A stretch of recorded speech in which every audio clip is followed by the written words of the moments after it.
My journey into journalism and lifestyle was very interesting.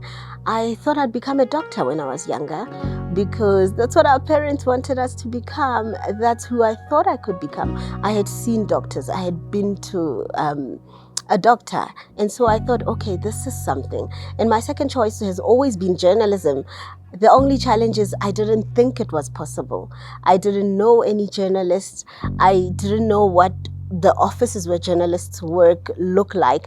And so I thought, these magazines happen. I know somebody makes it happen, but I've never met them. And so this might not be possible. But really the change for me came when I got that journalism job and I realized that, hang on, this is actually possible. And that's how I became a journalist. And that was a couple of years ago. And here we are. The most defining moment really was when I realized that I was a journalist. You know, I had been working elsewhere for a couple of years after high school. I worked as a waitress, I worked in a casino, I worked as a casino cashier. And when I did become a journalist, I think something in my mind flipped. Something said to me, this can be done, you can be a journalist. And I pursued it. Only then did I go and study journalism, and it just opened the opportunity that I was given then. It opened up a new way of thinking for me. So it was a defining moment, a time that I said, maybe I could do this. Maybe this is what I've always wanted. Maybe it's possible to have it. My routine is very basic. I love doing the same things, and I say this so often, and every time I say it, it doesn't sound real. I absolutely love what I get to do for a living. And when I get asked, what do you do in your spare time? I read, I write, I study, I love research, and so I do research on so many different topics. Sometimes it's not for any use, it's not even to write about it, it's just to know things about life. So that's pretty much what I do. So you'll find me in front of my desk most of the time at work and at home. And I love my dog. I play with my dog, I do a bit of gardening, and I meditate, not as much as I'd like, but I do meditate now and then whenever I can. One of the biggest obstacles I've faced in my career as a journalist is that when I became a journalist, I hadn't studied past matric. I didn't have any degrees, I didn't have any qualifications. And as the years go by and you grow in the industry, you start to realize that perhaps I need to learn about the history of journalism. Perhaps I need to learn about the content of journalism. And so that was a big challenge for me, and I needed to go back and study. And this is where the biggest change happened for me, because I then applied for the Media24 bursary, and I've studied on that bursary until now. I did my undergrad degree on the Media24 bursary. I did my honors on the same bursary. I did my master's degree on that bursary, which I've recently completed. It was research about coverage of children who are perpetrators or victims of crime and how the media covers them. And I really enjoyed it, and I thought it was important research. But had I not been on that Media24 bursary, that would not have happened. I would have not been able to write that paper. And so, you know, with every obstacle, there's always something to push you up, to help you up.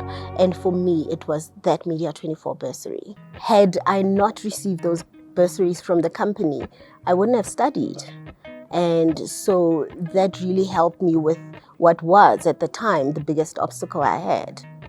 I think the biggest thing that someone in lifestyle can do in terms of changing beauty standards is talk about them less.